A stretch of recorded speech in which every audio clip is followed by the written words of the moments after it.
KCN ವಾರ್ತೆಗಳಿಗೆ ಸ್ವಾಗತ. ಮೊದಲಿಗೆ ಸುದ್ದಿಗಳ ಮುಖ್ಯಾಂಶಗಳು. ಮಂಜೇಶ್ವರ ಮೀನುಗಾರಿಕಾ ಬಂದರ್ಗೆ ತಿಂಗಳೊಳಗೆ ಟೆಂಡರ್, ವಿಧಾನಸಭೆಯಲ್ಲಿ ಸಚಿವ ಬಾಬು ಘೋಷಣೆ.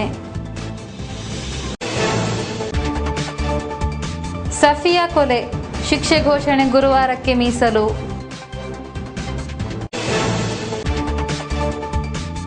ಪಠ್ಯಪುಸ್ತಕ ವಿತರಣೆ ಲೋಪ, ಪರೀಕ್ಷೆ ಮುಂದೂಡಿಕೆಗೆ ಪ್ರತಿಭಟನೆ, ಮೋರ್ಚಾ ಡಿಡಿಇ ಕಚೇರಿ ಜಾಥಾದಲ್ಲಿ ಹೊಯ್ಕೈ ಸೃಷ್ಟಿ.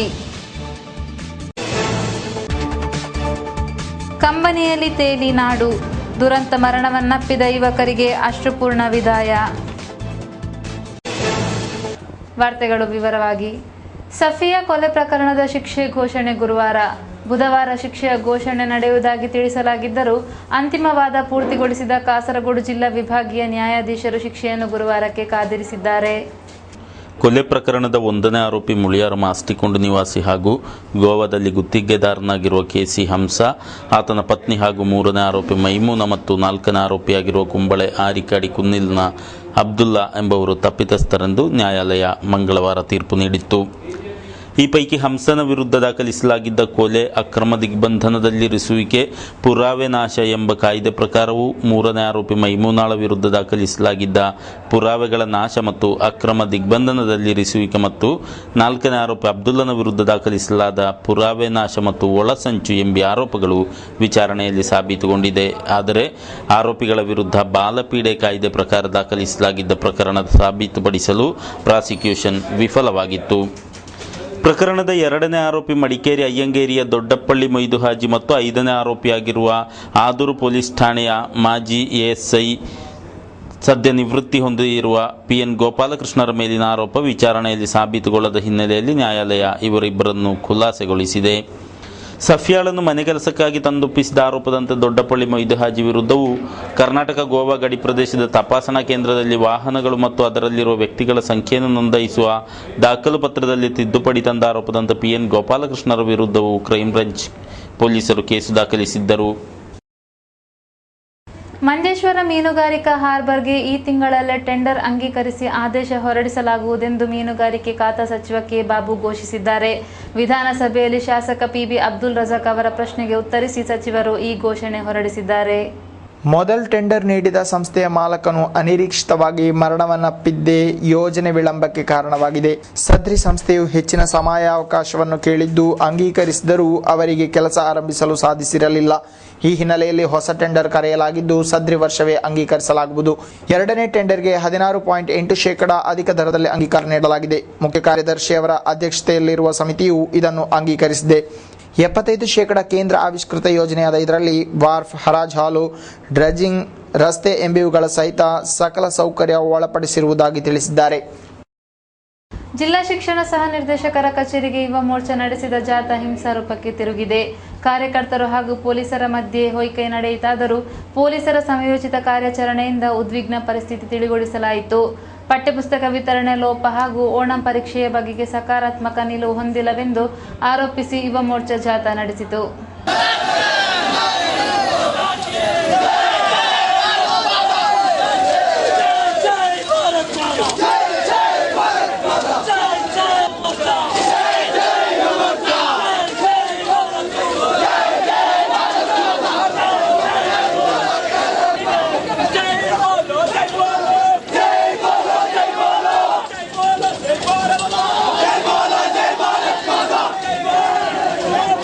Jai Bolo!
ಮಾರ್ಚ್ ಅನ್ನು ಯುವ ಮೋರ್ಚಾ ರಾಜ್ಯ ಕಾರ್ಯದರ್ಶಿ ಕೆಸಿ ವಿಪಿನ್ ಅವರು ಉದ್ಘಾಟಿಸಿದರು. ಬಳಿಕ ಮಾತನಾಡಿದ ಅವರು, ಮಕ್ಕಳಿಗೆ ಪಠ್ಯಪುಸ್ತಕಗಳನ್ನು ಸೂಕ್ತ ಸಮಯದಲ್ಲಿ ತಲುಪಿಸಲು ಸಾಧ್ಯವಿಲ್ಲದಿದ್ದಲ್ಲಿ ಸರ್ಕಾರವು ರಾಜೀನಾಮೆ ನೀಡಲಿ ಎಂದರು.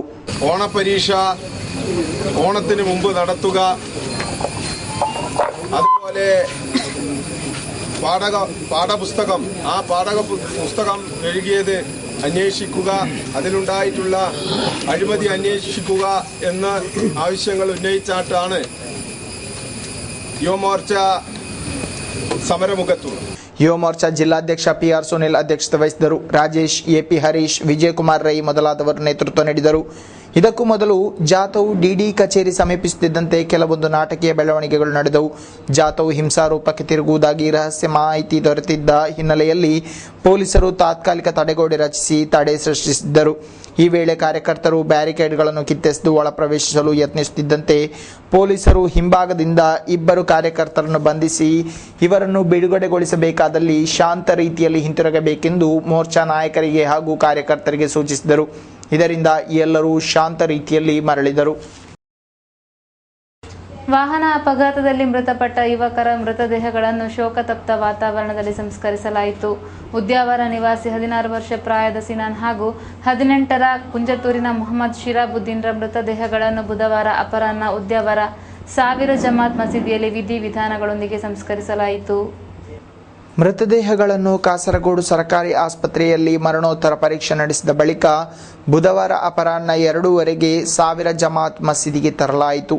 ಸಾರ್ವಜನಿಕ ದರ್ಶನದ ಬಳಿಕ ಅಂತ್ಯ ಸಂಸ್ಕಾರ ನೆರವೇರಿತು. ಶಿಹಾಬ್ನ ತಂದೆ ಮೊಹಮ್ಮದ್ ಕುಂಜಿ ಹಾಗೂ ಸಿನಾನ್ನ ಸಹೋದರ ಕೊಲ್ಲಿ ರಾಷ್ಟ್ರದಿಂದ ಸುದ್ದಿ ತಿಳಿದು ಆಗಮಿಸಿದ್ದರು. ಕಳೆದ ದಿನ ತಲಪಾಡಿ ಕಡೆಗೆ ಶಿಹಾಬ್ ಹಾಗೂ ಸಿನಾನ್ ಸ್ಕೂಟರ್ನಲ್ಲಿ ತೆರಳುತ್ತಿದ್ದಾಗ ಖಾಸಗಿ ಬಸ್ ಚಾಲಕನೊಂದಿಗೆ ವಾಗ್ವಾದ ನಡೆದಿದ್ದು, ತೂಮಿನಾಡು ಬಳಿ ಬಸ್ಸನ್ನು ಹಿಂದಿಕ್ಕಲು ಯತ್ನಿಸಿದ್ದಾಗ ಬಸ್ಸು ತಗುಲಿ ಇವರು ರಸ್ತೆಗೆ ಬಿದ್ದರು. ಈ ವೇಳೆ ಎದುರಿನಿಂದ ಬಂದ ಟೆಂಪೋ ಇವರ ಮೇಲೆ ಹರಿದು ದಾರುಣ ದುರಂತ ಸಂಭವಿಸಿತ್ತು. ಸ್ಕೂಟರ್ಗೆ ತಗುಲಿಯೂ ಬಸ್ಸಿನ ಚಾಲಕ ನಿಲ್ಲಿಸದೆ ಹೋಗಿದ್ದರಿಂದ ಕುಪಿತರಾದ ಜನ ಬಸ್ಸು ಹಿಂತಿರುಗಿ ಬರುವ ವೇಳೆ ಅಡ್ಡಗಟ್ಟಿ ಚಾಲಕನನ್ನು ಥಳಿಸಿದ್ದರು. ಈ ಸುದ್ದಿ ಅರಿತ ಮಂಜೇಶ್ವರ ಪೊಲೀಸರು ಸ್ಥಳಕ್ಕೆ ದೌಡಾಯಿಸಿ ಚಾಲಕನನ್ನು ವಶಕ್ಕೆ ಪಡೆದಿದ್ದರು. ಪ್ರಕರಣ ದಾಖಲಿಸಲಾಗಿದ್ದು ತನಿಖೆ ನಡೆಯುತ್ತಿದೆ. ಎಂಡೋ ಸಂತ್ರಸ್ತರಿಗೆ ರಾಷ್ಟ್ರೀಯ ಮಾನವ ಹಕ್ಕು ಆಯೋಗ ನಿರ್ದೇಶಿಸಿದ ಪರಿಹಾರವನ್ನು 45 ದಿನಗಳೊಳಗೆ ನೀಡಬೇಕೆಂದು ರಾಜ್ಯ ಮಾನವ ಹಕ್ಕು ಆಯೋಗ ಸದಸ್ಯ ಕೆ ಮೋಹನ್ ಕುಮಾರ್ ಅಭಿಪ್ರಾಯಪಟ್ಟಿದ್ದಾರೆ. ಕಾಸರಗೋಡಿನ ಅತಿಥಿ ಗೃಹದಲ್ಲಿ ಮಾನವ ಹಕ್ಕು ಆಯೋಗದ ಸೀಟಿಂಗ್ನಲ್ಲಿ ಸಂತ್ರಸ್ತರ ದೂರನ್ನು ಸ್ವೀಕರಿಸಿ ಅವರು ಮಾತನಾಡುತ್ತಿದ್ದರು. ಎಂಡೋ ಸಂತ್ರಸ್ತರ 6 ದೂರುಗಳು ಆಯೋಗಕ್ಕೆ ಸಲ್ಲಿಕೆಯಾಗಿವೆ. ಅರ್ಹರಾದ ಎಲ್ಲ ಸಂತ್ರಸ್ತರಿಗೂ ಪರಿಹಾರ ಒದಗಿಸಬೇಕು. ಇದಕ್ಕಾಗಿ ಜಿಲ್ಲಾಧಿಕಾರಿ ಹಾಗೂ ಎಂಡೋಸಲ್ಫಾನ್ನ ಸೆಲ್ಗೆ ಸಂದೇಶ ರವಾನಿಸುವುದಾಗಿ ಮೋಹನ್ ಕುಮಾರ್ ತಿಳಿಸಿದರು. ಎಂಡೋ ಸಂತ್ರಸ್ತರ ಮಾತ್ರವಲ್ಲದೆ ಶಿಕ್ಷಕರ ವೇತನ ಸಮಸ್ಯೆ, ಭಾಷಾ ಅಲ್ಪಸಂಖ್ಯಾತರ ಸಮಸ್ಯೆ ಸಹಿತ ಹಲವು ದೂರುಗಳನ್ನು ಸ್ವೀಕರಿಸಲಾಯಿತು. ದೂರುಗಳಿಗೆ ಸೂಕ್ತ ಕ್ರಮ ಕೈಗೊಳ್ಳುವುದಾಗಿ ಅವರು ಹೇಳಿದ್ದಾರೆ. ಯುವಕನಿಗೆ ಹಲ್ಲೆಗೈದ ಸಂಬಂಧ 8 ಮಂದಿಯ ವಿರುದ್ಧ ಕೇಸು ದಾಖಲಿಸಲಾಗಿದೆ. ಉಪ್ಪಳ ಕೋಡಿಬೈಲು ನಿವಾಸಿ ನಿಯಾಜ್ 27 ಹಲ್ಲೆಗೊಳಗಾದ ಯುವಕ. ಇವರನ್ನು ಸ್ಥಳೀಯ ಆಸ್ಪತ್ರೆಯಲ್ಲಿ ಸೇರಿಸಲಾಗಿದೆ. ನಿಯಾಜ್ ನೀಡಿರುವ ದೂರಿನಂತೆ ಸೋಂಕಾಲು ನಿವಾಸಿ ಅಪ್ಪಿ, ಅಟ್ಟೆಗೋಳಿಯ ಖಾಲಿದ್, ಫಾರೂಕ್, ಸಿದ್ದಿಕ್, ಕಬೀರ್, ಜಕ್ಕಿ, ಅನಿಸುಕರಿಯಾ, ಮುಸ್ತಫಾ ಹಾಗೂ ಅನೀಶ್ ಎಂಬವರ ವಿರುದ್ಧ ಕೇಸು ದಾಖಲಿಸಲಾಗಿದೆ. ಜಿಲ್ಲಾ ಕ್ಷಯರೋಗ ನಿವಾರಣಾ ಕೇಂದ್ರ, ಹೆಲ್ತ್ ಲೈನ್ ಕಾಸರಗೋಡು ಹಾಗೂ ಜಿಲ್ಲಾ ಟಿಬಿ ಫಾರಂ ಎಂಬಿಯುಗಳ ಸಂಯುಕ್ತಾಶ್ರಯದಲ್ಲಿ 101 ಮಂದಿ ಬಡ ರೋಗಿಗಳಿಗೆ ಪೋಷಕಾಹಾರ ಕಿಟ್ ವಿತರಿಸಲಾಯಿತು. ರಂಜಾನ್ ಪುಣ್ಯ ಮಾಸಾಚರಣೆಯ ಅಂಗವಾಗಿ ನಡೆದ ಕಾರ್ಯಕ್ರಮದಲ್ಲಿ ಹಲವಾರು ಮಂದಿ ಭಾಗವಹಿಸಿದರು. ಹಿರಿಯ ಉದ್ಯಮಿಯು SYS ರಾಜ್ಯ ಉಪಾಧ್ಯಕ್ಷರು ಆದ ಡಾಕ್ಟರ್ ಕತ್ತರ್ ಇಬ್ರಾಹಿಂ ಹಾಜಿ ಅವರು ಪೋಷಕಾಹಾರ ಕಿಟ್ನ ಪ್ರಾಯೋಜಕತ್ವ ವಹಿಸಿದರು. ಕಾರ್ಯಕ್ರಮವನ್ನು ಮಾಜಿ ಸಚಿವ CT ಅಹಮದ್ ಅಲಿ ಉದ್ಘಾಟಿಸಿದರು. ഡോക്ടർ ഖത്തർ ഇബ്രാഹിം ഹാജി സാഹിബ് ഏറ്റവും വലിയ ഒരു പുണ്യകർമ്മമാണ് പരിശുദ്ധമായ റംസാൻ മാസത്തിൽ അദ്ദേഹം ഇവിടെ നൽകപ്പെട്ടത്. കഴിഞ്ഞ വർഷവും ഇതുപോലെ പാവപ്പെട്ട രോഗികൾക്ക് ഇതുപോലുള്ള ഏതാണ്ട് 101ഓളം പാവപ്പെട്ട രോഗികൾക്കുള്ള പോഷകാഹാര കിറ്റ് വിതരണമാണ് അരി അടക്കമുള്ള നമ്മളെ ജീവിക്കാൻ ആവശ്യമായ ഒട്ടേറെ നല്ല ഭക്ഷ്യവസ്തുക്കളടങ്ങിയ കിറ്റാണ് ബഹുമാനപ്പെട്ട ഖത്തർ ഹാജി സാഹിബ് ഇവിടെ നൽകുന്നത്. ಜಿಲ್ಲಾ ಕ್ಷಯರೋಗ ನಿವಾರಣಾಧಿಕಾರಿ ಡಾಕ್ಟರ್ ಕೆ ರವಿ ಪ್ರಸಾದ್ ಅಧ್ಯಕ್ಷತೆ ವಹಿಸಿದರು. ಡಾಕ್ಟರ್ ಕತ್ತರ್ ಇಬ್ರಾಹಿಂ ಹಾಜಿ ಉಪಸ್ಥಿತರಿದ್ದರು. Mohanan Mangad, doctor Janardhan Naik, press club ಅಧ್ಯಕ್ಷ ಎಂಒ ವರ್ಗೀಸ್, ಪಿವಿ ರಾಜೇಂದ್ರನ್, ಜಿಲ್ಲಾ ರೆಸಿಡೆನ್ಸ್ ಅಸೋಸಿಯೇಷನ್ ಅಧ್ಯಕ್ಷ ಇ ಚಂದ್ರಶೇಖರ್ ನಾಯರ್ ಸಹಿತ ಪ್ರಮುಖರು ಭಾಗವಹಿಸಿದರು. ಸಂಬಂಧಿತರಿಗೆ ಹಲವು ಬಾರಿ ಮನವಿ ಸಲ್ಲಿಸಿಯೂ ಕ್ರಮ ಕೈಗೊಳ್ಳದ ಹಿನ್ನೆಲೆಯಲ್ಲಿ ಗ್ರಾಮಸ್ಥರು ತಾವೇ ರಸ್ತೆ ದುರಸ್ತಿ, ವಿದ್ಯುತ್ ತಂತಿಗಳಿಗೆ ಅಡ್ಡವಾಗುವ ಗೆಲ್ಲುಗಳನ್ನು ಕಡಿಯುವ ಕಾರ್ಯಕ್ಕೆ ಇಳಿದಿದ್ದಾರೆ. ಬದಿಯಡ್ಕ ಗ್ರಾಮ ಪಂಚಾಯತ್ ವ್ಯಾಪ್ತಿಯ ಬಾಂಜತಡ್ಕ, ಕುಂಟಿಕಾನ ಗ್ರಾಮಸ್ಥರು ಸಂಬಂಧಿತರ ನಿರ್ಲಕ್ಷ್ಯವನ್ನು ವಿರೋಧಿಸಿ ಶ್ರಮದಾನ ನಿರ್ವಹಿಸಿದರು.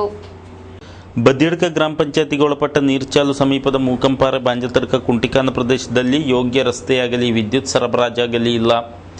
ರಸ್ತೆ ದುರಸ್ತಿಯಾಗದೆ ದಶಕಗಳೇ ಸಂದಿದೆ. ಹಲವು ಬಾರಿ ಮನವಿ ಸಲ್ಲಿಸಿಯೂ ಪಂಚಾಯತ್ ಅಧಿಕೃತರು ನಿರ್ಲಕ್ಷ್ಯ ವಹಿಸಿರುವುದು ಗ್ರಾಮಸ್ಥರ ತಾಳ್ಮೆಯ ಕಟ್ಟೆ ಒಡೆಯುವಂತಾಯಿತು. ರಸ್ತೆಯು ಮಳೆಗೆ ಕೆಸರು ಗದ್ದೆಯಂತಾಗಿದ್ದರೂ ಅಧಿಕೃತರ ಬೇಜವಾಬ್ದಾರಿ ನಡೆಯಿಂದ ಆಕ್ರೋಶಿತರಾದ ಗ್ರಾಮಸ್ಥರು ತಾವೇ ಸ್ವತಃ ಹೊಂಡ ಮುಚ್ಚಿ ಶ್ರಮದಾನಗೈದರು. ಜೊತೆಗೆ ರಸ್ತೆ ಬದಿಯಲ್ಲಿ ಹಾದು ಹೋಗುವ ವಿದ್ಯುತ್ ತಂತಿಗಳಿಗೆ ತಾಗಿಕೊಂಡಿರುವ ಗಿಡಗೆಲ್ಲುಗಳನ್ನು ತೆರವುಗೊಳಿಸಲಾಯಿತು. ಈ ಕಾಯಕದಲ್ಲಿ ಸ್ಥಳೀಯ ಯುವಕರು, ಮಕ್ಕಳು, ಮಹಿಳೆಯರನ್ನದೇ ಹಲವಾರು ಮಂದಿ ಭಾಗವಹಿಸಿದರು. ಕಾಸರಗೋಡು ತಾಲೂಕಿನ ಬದಿಯಡ್ಕ ಪಂಚಾಯತಿನ 4 ಮತ್ತು 6ನೇ ವಾರ್ಡಿನಲ್ಲಿ ಒಳಪಟ್ಟಂತಹ ಒಂದು ಪ್ರದೇಶ ಇದು. ಈ ಪ್ರದೇಶದಲ್ಲಿ ಹಲವಾರು ಸಮಸ್ಯೆಗಳಿವೆ. ಈಗ ನಾವು 2ನೇ ಹಂತದಲ್ಲಿ ಸುಮಾರು ವಾರ ಕಾಲ ಆದಿತ್ಯವಾರ ಬರುವಂತಹ ಸಮಯದಲ್ಲಿ ಊರಿನ ಜನರು, ಸಜ್ಜನ ವ್ಯಕ್ತಿಗಳು ಬಂದು ಇಲ್ಲಿ ಶ್ರಮದಾನ ಮೂಲಕ ರೋಡ್ಗಳನ್ನು ರಿಪೇರಿ ಮಾಡ್ತಾ ಇದ್ದಾರೆ. ಇದು ಒಂದೇ ಒಂದು ರೋಡ್, ನಮ್ಮ ಒಂದು ಟೌನ್ ಪ್ರದೇಶವನ್ನು ಸಂಪರ್ಕಿಸಲಿರುವಂತಹ ರೋಡ್. ಆದರೆ ಇಲ್ಲಿ ಒಂದು ವೇಳೆ ಯಾವುದಾದ್ರೂ ದುರಂತ ಸಂಭವಿಸಿದರೆ, ರೋಡ್ ಬ್ಲಾಕ್ ಉಂಟಾದರೆ ನಮಗೆ ಯಾವ ರೀತಿಯಲ್ಲೂ ಆಸ್ಪತ್ರೆಯನ್ನು ಸಂಪರ್ಕಿಸುವಂಥ ವ್ಯವಸ್ಥೆ ಈ ಪ್ರದೇಶದಲ್ಲಿ ಇಲ್ಲ. ಆದ್ದರಿಂದ ಎಲ್ಲರೂ ಒಟ್ಟಾಗಿ ಇಲ್ಲಿ ಇನ್ನು ಹೀಗೆ ಮುಂದುವರಿಯುವುದಾದರೆ ಈ ಊರಿನ ಜನತೆ ಒಟ್ಟಾಗಿ ಮತದಾನವನ್ನು ಬಹಿಷ್ಕರಿಸುವ ಚಿಂತೆಯನ್ನು ಮಾಡ್ತಾ ಇದ್ದಾರೆ. ಒಂದು ವಾಹನದವರು ಇಲ್ಲಿಗೆ ಬರಲಿಕ್ಕೆ ಒಪ್ಪುವುದಿಲ್ಲ. ಅದೇ ರೀತಿ ಮೊನ್ನೆ ಒಂದು ಡೆಲಿವರಿ ಕೂಡ ಮನೆಯಲ್ಲಿ ಆಗಿದೆ. ಯಾರು ಕರೆದ್ರು ಯಾವ ರಾತ್ರಿಯಲ್ಲಿ ಯಾರು ಬರುವುದಿಲ್ಲ. ಅಂದರೆ ರಿಕ್ಷಾದಲ್ಲಿ ಕೊಂಡೋಗ್ಲಿಕ್ಕೆ ಆಗುದಿಲ್ಲ, ಅಂತ ಹೊಂಡದಲ್ಲಿ ಚಲಿಸಲಿಕ್ಕೆ ಆಗುದಿಲ್ಲ. ಅದೇ ರೀತಿ ಇನ್ನು ಯಾರಾದರೂ ಸೀರಿಯಸ್ ಆಗಿದ್ರೆ ಮರಣ ಗ್ಯಾರಂಟಿ. ಆದ ಕಾರಣ ಅಧಿಕೃತರು ಯಾರು ಕೂಡ ಈಚೆ ಕಡೆ ಗಮನ ಹರಿಸುವುದಿಲ್ಲ. ಮಕ್ಕಳಿಗೆ ಶಾಲೆಗೆ ಹೋಗಲು ಎಲ್ಲ ರೀತಿಯಲ್ಲಿ ನಮಗೆ ಬಹಳ ಕಷ್ಟ ಅನುಭವಿಸ್ತೇವೆ. ಬಳಿಯಲ್ಲಿ ಕುಂಟಿಕಾನ ಮಠ ಶಾಲೆ ಇದ್ದು ಇಲ್ಲಿಗೆ ತೆರಳುವವರು ತ್ರಾಸ ಪಡುವಂತಾಗಿದೆ. ಅದರಲ್ಲೂ ಸ್ಥಳೀಯ ಶಾಲಾ ಮಕ್ಕಳಿಗೆ ಕಾಲ್ದಾರಿಯಾಗಿ ತೆರಳುವಾಗ ಹೊಳೆಯೊಂದನ್ನು ದಾಟಬೇಕಿದ್ದು ಇದಕ್ಕೆ ಸೂಕ್ತ ಸೇತುವೆಯೂ ಇಲ್ಲದ ಸ್ಥಿತಿ ಇದೆ. ಸ್ಥಳೀಯರೇ ಅಡಿಕೆ ಮರದಿಂದ ನಿರ್ಮಿಸಿದ ತಾತ್ಕಾಲಿಕ ಸಂಕದಲ್ಲಿ ಮಕ್ಕಳು ಹೊಳೆ ದಾಟುತ್ತಿದ್ದಾರೆ. ಇದೀಗ ಸಂಕ ಅಪಾಯದ ಅಂಚಿನಲ್ಲಿದೆ. ಕಳೆದ ವರ್ಷ ಈ ಸಂಕದಲ್ಲಿ ಬಾಲಕಿಯೊಬ್ಬಳು ದಾಟುತ್ತಿದ್ದಾಗ ಹೊಳೆಗೆ ಬಿದ್ದು ಗಾಯಗೊಂಡಿದ್ದಳು ಎಂದು ನಾಗರಿಕರು ಹೇಳುತ್ತಾರೆ. ಇನ್ನಾದರೂ ಇಂತಹ ಕನಿಷ್ಠ ಮೂಲಭೂತ ಸೌಕರ್ಯ ಒದಗಿಸಿ ಸಂಬಂಧಿತ ಅಧಿಕಾರಿಗಳು ನ್ಯಾಯ ಒದಗಿಸಬೇಕೆಂದು ಗ್ರಾಮಸ್ಥರು ಒಕ್ಕೊರಲಿನಿಂದ ಆಗ್ರಹಿಸಿದ್ದಾರೆ. ಎಂಡೋಪೀಡೆಯ ಕಾಯಿಲೆ ಸಂಕಷ್ಟವನ್ನು ಮೆಟ್ಟಿ ನಿಂತ ಶ್ರುತಿ ಎಂಬ ಬಾಲಕಿಗಿನ್ನು ವೈದ್ಯಕೀಯ ಶಿಕ್ಷಣ ಅನ್ಯವಲ್ಲ. ಪ್ರವೇಶ ಪರೀಕ್ಷೆ ಮೂಲಕ ಬೆಂಗಳೂರಿನ ಸರಕಾರಿ ಹೋಮಿಯೋಪತಿ ಕಾಲೇಜಿನಲ್ಲಿ ವೈದ್ಯಕೀಯ ಶಿಕ್ಷಣಕ್ಕೆ ಪ್ರವೇಶ ಹೊಂದಿರುವ ಶ್ರುತಿಗೆ ಸಂಪೂರ್ಣ ಸಹಕಾರ ಹಾಗೂ ಬೆಂಬಲದ ಭರವಸೆ ಇತ್ತು ಹೋಮಿಯೋ ವೈದ್ಯರು ಮುಂದಾಗಿದ್ದಾರೆ. ಮಂಗಳವಾರ ಜರುಗಿದ ಮೌಲ್ಯಯುತ ಕಾರ್ಯಕ್ರಮದಲ್ಲಿ ಶ್ರುತಿಗೆ ನೆರವನ್ನು ಹಸ್ತಾಂತರಿಸಲಾಯಿತು. ಇಂಡಿಯನ್ ಹೋಮಿಯೋಪತಿಕ್ ಅಸೋಸಿಯೇಷನ್ನ ಸದಸ್ಯರು ಸಂಗ್ರಹಿಸಿದ 1,60,000 ರೂಪಾಯಿಗಳ ನೆರವನ್ನು ಶ್ರುತಿಗೆ ನೀಡಲಾಯಿತು. ಕಾಸರಗೋಡು ಪ್ರೆಸ್ ಕ್ಲಬ್ ಹಾಲ್ನಲ್ಲಿ ಜರುಗಿದ ಸಮಾರಂಭದಲ್ಲಿ ಅಸೋಸಿಯೇಷನ್ ಜಿಲ್ಲಾ ಕೋಶಾಧಿಕಾರಿ ಡಾಕ್ಟರ್ ಇಟ್ಟಿ ರವಿ ಅವರು ಶ್ರುತಿಗೆ ನೆರವಿನ ಚೆಕ್ ವಿತರಿಸಿದರು.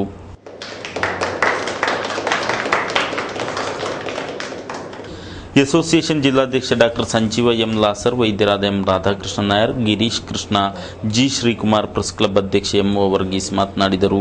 ಶ್ರುತಿಯ ತಾಯಿ ಮತ್ತು ಪತಿ ಈ ಸಂದರ್ಭದಲ್ಲಿ ಉಪಸ್ಥಿತರಿದ್ದರು.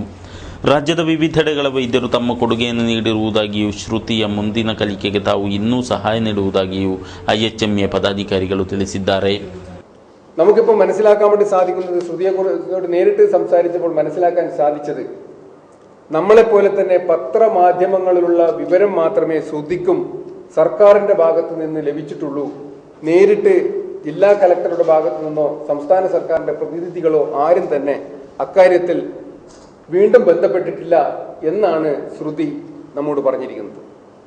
സ്വാഭാവികമായി നമ്മുടെ ഒരു കൂട്ടായ ശ്രമം അതിനാവശ്യമാണ് എന്ന് ഈ അവസരത്തിൽ മനസ്സിലാക്കുന്നു. അതിനുവേണ്ടിയുള്ള ശ്രമങ്ങൾ ഇന്ത്യൻ ഹോമിയോപ്പതിക് മെഡിക്കൽ അസോസിയേഷന്റെ ഭാഗത്തുനിന്നും ഉണ്ടാവുമെന്നും ശ്രുതിക്ക് വാക്കുകൊടുത്തു. ಜಿಲ್ಲೆಯಲ್ಲಿ ಇತ್ತೀಚೆಗೆ ನಡೆದ ಕ್ಷೇತ್ರ ಕಳವು ಪ್ರಕರಣಕ್ಕೆ ಸಂಬಂಧಿಸಿದಂತೆ ಆರೋಪಿಯನ್ನು ಬಂಧಿಸಲಾಗಿದೆ. ನೆರೆ ರಾಜ್ಯದ ಬಂಟ್ವಾಳ ನಿವಾಸಿ ಮೊಹಮ್ಮದ್ ರಫೀಕ್ ಯಾನೆ ರಿಕ್ಷಾ ರಫೀಕ್ ಸೆರೆಗೀಡಾದವ. ಮಂಗಳೂರು ಸಿಸಿಬಿ ಪೊಲೀಸರು ಈತನನ್ನು ಬಂಧಿಸಿದ್ದಾರೆ. ಆರೋಪಿಯನ್ನು ಹೆಚ್ಚಿನ ತನಿಖೆಗೆ ಗುರಿಪಡಿಸಲಾಗಿದೆ. ಶಾಸಕರ ಪ್ರಾದೇಶಿಕ ಅಭಿವೃದ್ಧಿ ನಿಧಿಯಿಂದ ಮಂಜೂರಿತ ಮೊತ್ತ ಹಿಂತೆಗೆದರೂ ಕಟ್ಟಡ ನಿರ್ಮಾಣದಿಂದ ಹಿಂಜರಿಯದೆ ಕುತ್ತಿಕೋಲು ನೆರೆದ ಗ್ರಂಥಾಲಯ ಕಾರ್ಯಕರ್ತರು 5 ಲಕ್ಷ ರೂಪಾಯಿ ವೆಚ್ಚದಲ್ಲಿ ಸಮಾವೇಶ ಹಾಲ್ ನಿರ್ಮಿಸಲು ನೆರೆದ ತೀರ್ಮಾನಿಸಿದ್ದು, ಗುರುವಾರ ನಿರ್ಮಾಣ ಆರಂಭಿಸುವುದಾಗಿ ಸಂಬಂಧಿತರು ತಿಳಿಸಿದ್ದಾರೆ. ಕುತ್ತಿಕೋಲ್ನಲ್ಲಿ ಸಿಪಿಎಂ ಪಕ್ಷದ ಒಂದು ವಿಭಾಗ ನೇತೃತ್ವದಲ್ಲಿ ಕಾರ್ಯಾಚರಿಸುವ ನೆರುದಾ ಗ್ರಂಥಾಲಯಕ್ಕೆ ಸಮಾವೇಶ ಹಾಲ್ ನಿರ್ಮಾಣಕ್ಕೆ ಉದುಮ ಶಾಸಕ ಕೆ ಕುഞ്ഞിರಾಮನ್ ಅವರ ಪ್ರಾದೇಶಿಕ ಅಭಿವೃದ್ಧಿ ನಿಧಿಯಿಂದ 5 ಲಕ್ಷ ರೂಪಾಯಿ ಮಂಜೂರಿಸಲಾಗಿತ್ತು. ಬಳಿಕ ಈ ಮೊತ್ತವನ್ನು ಹಿಂತೆಗೆಯಲಾಗಿತ್ತು. ಇದು ಭಾರೀ ವಿವಾದಕ್ಕೆ ಒಳಗಾಗಿದ್ದು, ಪಕ್ಷ ನಾಯಕತ್ವದ ಕೆಲವರ ಯತ್ನವೇ ಇದಕ್ಕೆ ಕಾರಣವೆಂಬ ಆರೋಪವೂ ಉಂಟಾಗಿತ್ತು. ಆದರೆ ನೆರುದಾ ತಂಡವು ನಿರ್ಮಾಣ ಕಾರ್ಯಕ್ರಮದೊಂದಿಗೆ ಮುಂದಾಗಿದ್ದು, ಗುರುವಾರ ನಡೆಯುವ ನಿರ್ಮಾಣ ಉದ್ಘಾಟನೆ ಸಮಾರಂಭದಲ್ಲಿ ಸಿಪಿಎಂನ ಕೆಲವಾರು ಪ್ರಾದೇಶಿಕ നായകർ ഭാഗവഹിಸುವುದಾಗಿ സംബന്ധിതರು ತಿಳಿಸಿದ್ದಾರೆ. അപ്പോൾ ആ കോൺഫറൻസ് ഹാളിൻ്റെ നിർമ്മാണ പ്രവർത്തനങ്ങളുടെ ഉദ്ഘാടനം ഈ 16-ാം തീയതി വ്യാഴാഴ്ച വൈകുന്നേരം 3 മണിക്ക് കവി കുരിപ്പുഴ ശ്രീകുമാർ നിർവഹിക്കും. ആ സമ്മേളനത്തിൽ പ്രശസ്ത എഴുത്തുകാരൻ എൻ ശശിധരൻ സാംസ്കാരിക പ്രഭാഷണം നടത്തും. കഥാകൃത്ത് VP ഷാജികുമാർ കോൺഫറൻസ് ഹാളിൻ്റെ നിർമ്മാണത്തിനുള്ള ആദ്യ സംഭാവനകൾ ഏറ്റുവാങ്ങും. കൂടാതെ Kuttikol panchayat president P Gopala master ചടങ്ങിൽ ಅಧ್ಯಕ್ಷನಾയിരിക്കും. ಸುದ್ದಿಗೋಷ್ಠಿಯಲ್ಲಿ B ಅಂಬು, ಎಂ ಮಾಧವನ್, ಸುರೇಶ್ ಬಾಬು ಮೊದಲಾದವರು ಭಾಗವಹಿಸಿದರು. ಖಾಸಗಿ ಬಸ್ಸು ನಿರ್ವಾಹಕನಿಗೆ ಹಲ್ಲೆಗೈದ ಪ್ರಕರಣದಲ್ಲಿ 4 ವಿರುದ್ಧ ಕೇಸು ದಾಖಲಿಸಲಾಗಿದೆ. ಕೆದುಂಬಾಡಿ ಮಂಗಳೂರು ರೂಟ್ನಲ್ಲಿ ಸಂಚರಿಸುವ ಖಾಸಗಿ ಬಸ್ ನಿರ್ವಾಹಕ ವರ್ಕಾಡಿ ನಿವಾಸಿ ಪವಿತ್ರ ಹಲ್ಲೆಗೊಳಗಾದವರು. ಇವರು ನೀಡಿದ ದೂರಿನ ಮೇರೆಗೆ ಕೆದುಂಬಾಡಿ ನಿವಾಸಿಗಳಾದ ನೌಶೀರ್, ಇರ್ಷಾದ್, ಅನ್ವರ್ ಹಾಗೂ ಅಸ್ಕರ್ ಎಂಬವರ ವಿರುದ್ಧ ಪ್ರಕರಣ ದಾಖಲಿಸಲಾಗಿದೆ. ಪಾವೂರು ಸಮೀಪ ಕುಟ್ಟಿಪದವು ಎಂಬಲ್ಲಿ ಕೃತ್ಯ ನಡೆದಿದೆ ಎಂದು ದೂರಿನಲ್ಲಿ ತಿಳಿಸಲಾಗಿದೆ. ಮತ್ತೊಮ್ಮೆ ಮುಖ್ಯಾಂಶಗಳು. ಮಂಜೇಶ್ವರ ಮೀನುಗಾರಿಕಾ ಬಂದರ್ಗೆ ತಿಂಗಳೊಳಗೆ ಟೆಂಡರ್, ವಿಧಾನಸಭೆಯಲ್ಲಿ ಸಚಿವ ಬಾಬು ಘೋಷಣೆ. ಸಫಿಯಾ ಕೊಲೆ ಶಿಕ್ಷೆ ಘೋಷಣೆ ಗುರುವಾರಕ್ಕೆ ಮೀಸಲು.